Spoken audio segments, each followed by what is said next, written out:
দেশের চলমান রাজনৈতিক পরিস্থিতি ও ত্রয়োদশ জাতীয় সংসদ নির্বাচন নিয়ে ফ্যাসিবাদ বিরোধী আন্দোলনে থাকা মিত্র দলগুলোর সঙ্গে ধারাবাহিক বৈঠক শুরু করেছে বিএনপি।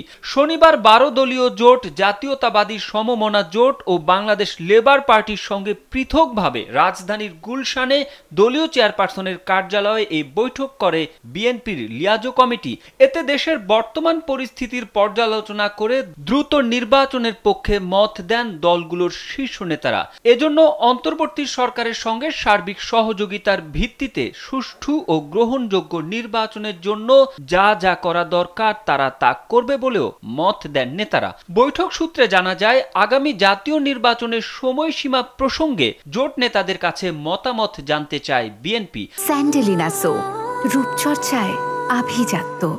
সেখানে এসব জোট ও দলের নেতারা অভিন্ন সুরে জানান, ত্রয়োদশ জাতীয় সংসদ নির্বাচন কোনোভাবে ২০২৫ সাল অতিক্রম করতে পারবে না। এ সময়ের মধ্যে নির্বাচন না হলে দেশে অস্থিরতা বাড়বে। পতিত ফ্যাসিবাদের দোসররা আরও শক্তি সঞ্চয় করে গভীর ষড়যন্ত্র করতে সক্ষম হবে। এতে দেশ ও জাতির বড় ক্ষতি হবে। আরও জানা যায়, বৈঠকে নির্বাচন নিয়ে প্রধান উপদেষ্টা ও তার প্রেস সচিবের বক্তব্য পরস্পর বিরোধী উল্লেখ করে এর সমালোচনা করেন নেতারা।